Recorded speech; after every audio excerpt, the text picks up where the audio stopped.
Ok, queridos amigos, estamos de volta aqui com o nosso curso de Conhecimentos Bancários 2015, módulo intermediário, agora na aula 29. Nessa aula nós vamos concluir o estudo de cheques. Vamos falar sobre tipos de cheque, cruzamento, endosso e vamos falar algo sobre a inadimplência em relação a cheques. Antes do início da aula, eu quero mais uma vez agradecer a todos que mandam mensagens, que enviam e-mails, que enviam comentários nas páginas do meu canal, do canal Aulas e Artes no YouTube. E quero dizer que esse curso não será vendido, foi decidido não vender, será colocado gratuitamente aqui no canal, inclusive o módulo avançado, após o intermediário virar o módulo avançado. Eu peço apenas que vocês valorizem esse espaço para que ele continue sendo gratuito, ok? E atender a todas as pessoas, não só os leitores do meu livro, para o qual o curso foi preparado, mas também a outras pessoas que querem conhecer, querem aprender e que estão se preparando também para concursos públicos, ok? Muito bem. Tipos de cheque. Cheque ao portador, a gente já falou, é aquele cheque onde você não nomina, onde o emitente deixa vazio o espaço ali, onde se coloca o nome do beneficiário.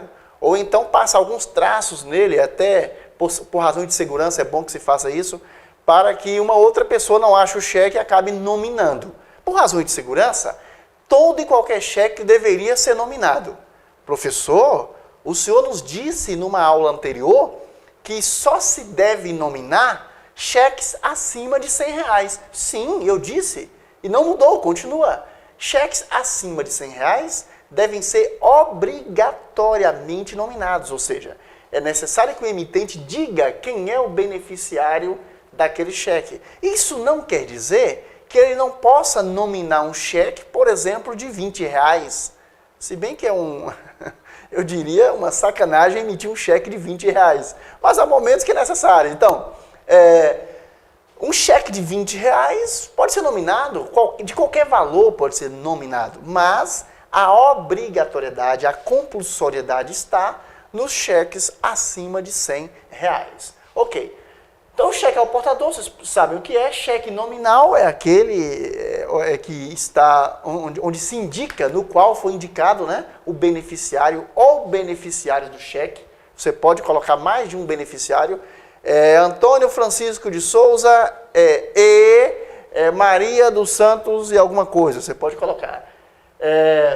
Cheque cruzado. Cheque cruzado é o cheque no qual o emitente, pode ser o emitente ou o beneficiário, quem está com o cheque em mãos, né?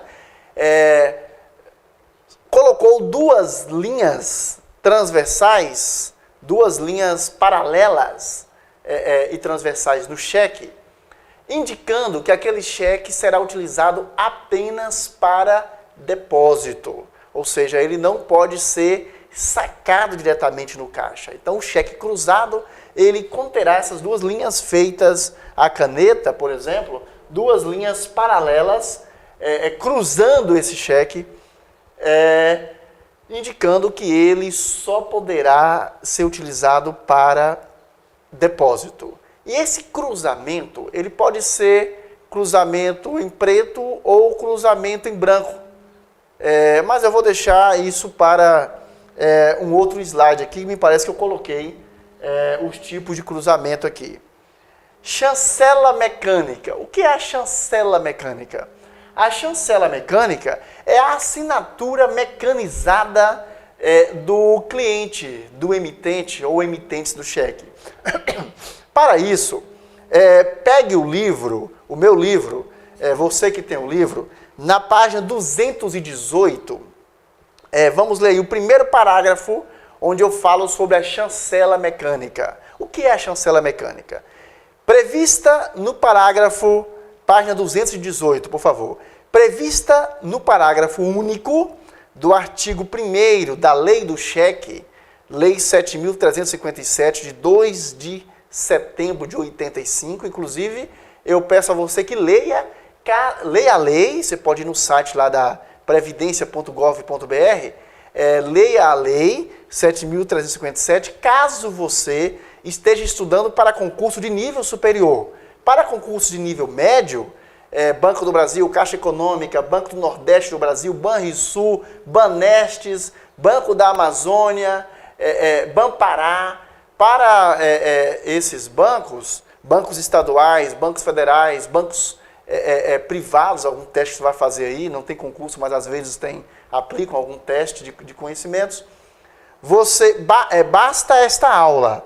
Caso você queira se aprofundar mais no conhecimento do cheque, você pode ler a lei do cheque, a lei 7.357, de 2 de setembro de 1985. Então, previsto no parágrafo único do artigo 1º dessa lei que eu citei, e também denominada autenticação mecânica, ou ainda assinatura mecânica, trata-se da reprodução da assinatura de próprio punho do titular da conta através de máquinas específicas. Empregada geralmente por empresas ou instituições emissoras de grande quantidade de cheques, a chancela mecânica pode ser utilizada também na emissão ou no endosso de duplicatas, títulos, debêntures, etc. E aí tem mais algumas coisinhas aí sobre chancela mecânica. Se você tem o livro, eu peço que você leia, ok? Página 218 e 219. Muito bem, pessoal. Grandes empresas que necessitam emitir centenas, às vezes milhares de cheques, fica difícil para o emitente ou emitentes assinarem todos esses cheques. Então, cria-se uma chancela mecânica. Essa chancela mecânica,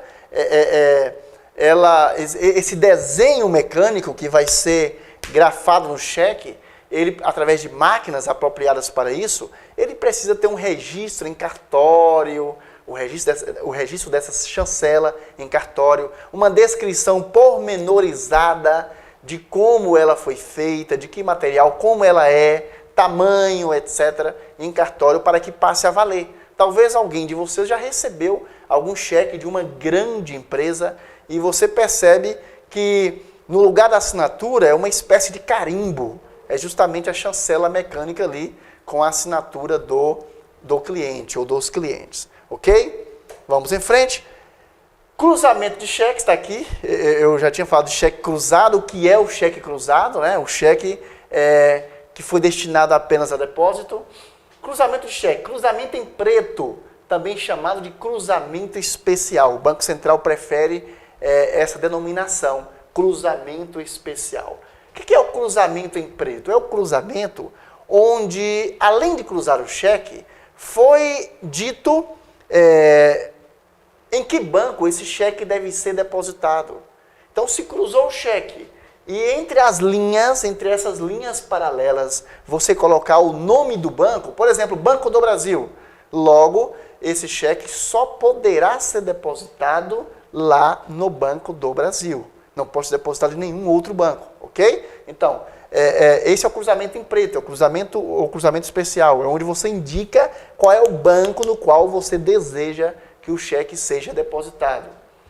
Cruzamento em branco, também chamado de cruzamento geral. O Banco Central prefere essa denominação, cruzamento geral.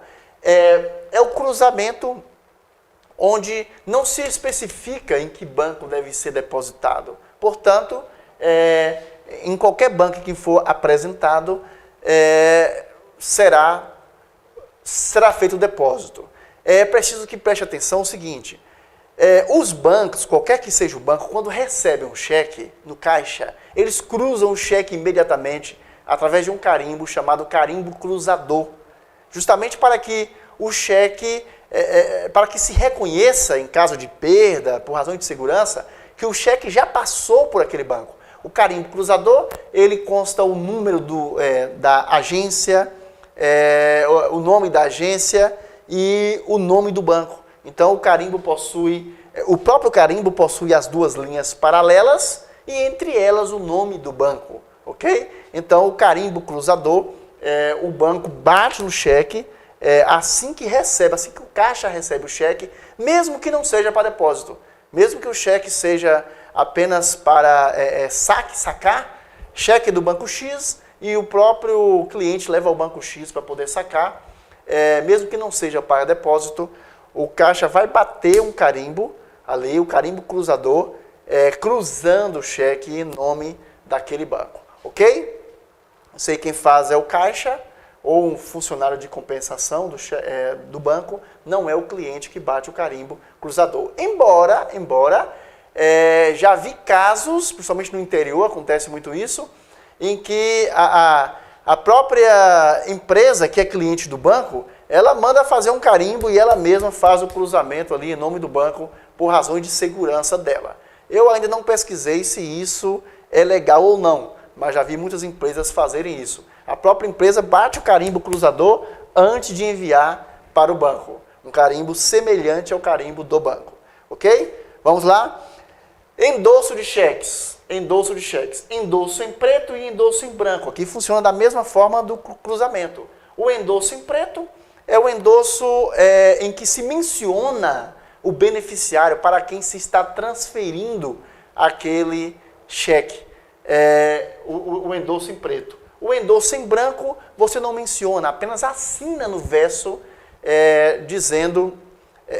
demonstrando que está transformando o cheque, na verdade, ao portador. Bom, professor, ficou meio confuso. Vou explicar de novo. Primeiro vou definir endosso. O que é endosso? Endosso é a transferência do benefício. É a transferência do direito de obter o valor expresso no cheque. Então, o que é o endosso? Mais uma vez, na prática. O cheque foi nominado a João Francisco dos Anjos. Lembra do cheque que eu mostrei aqui? Nominado a João Francisco dos Anjos. Aí o João Francisco dos Anjos, ele pode transferir, ele decide transferir esse cheque para uma outra pessoa. O que ele faz então? Ele tem dois caminhos. Ou ele faz o endosso em branco ou o endosso em preto. No endosso em branco, ele apenas assina no verso do cheque. Bom, o banco reconhecendo a assinatura do João Francisco dos Santos no verso do cheque, com o número de sua identidade e tal, o banco entende que o seu João Francisco dos Anjos, nosso nome fictício aqui, o banco entende que ele está transferindo aquele cheque, o valor daquele cheque, aquele benefício, para qualquer pessoa, já que ele não mencionou o nome do novo beneficiário, ele apenas assinou e colocou o número da sua identidade. Ok, neste caso aí, em verdade, na prática, ele está transformando um cheque nominal em cheque ao portador. Esse é o endosso em branco.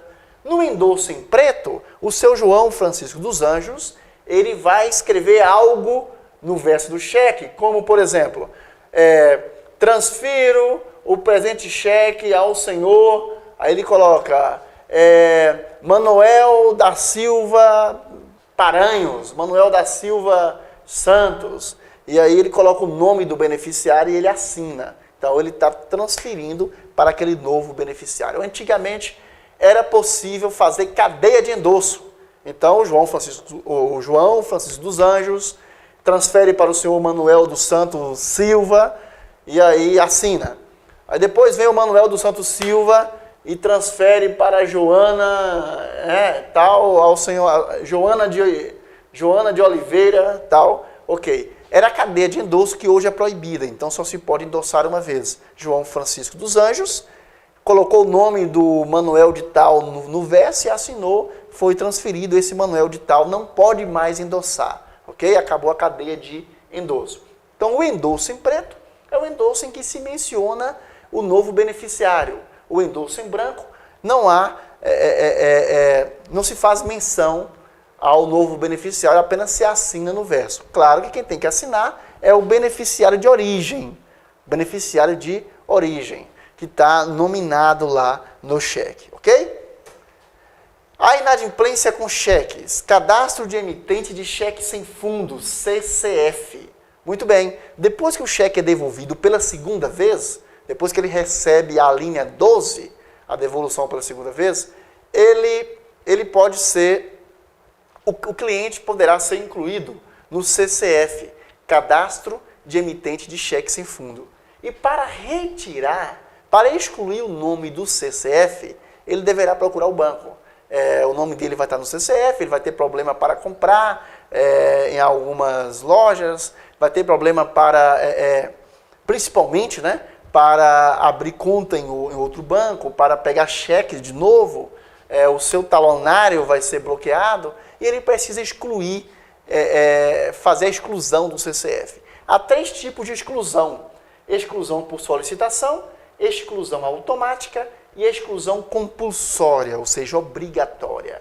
Na exclusão por solicitação, o cliente vai apresentar o cheque devolvido ao banco, vai pagar uma tarifa e o banco vai fazer a exclusão, ok?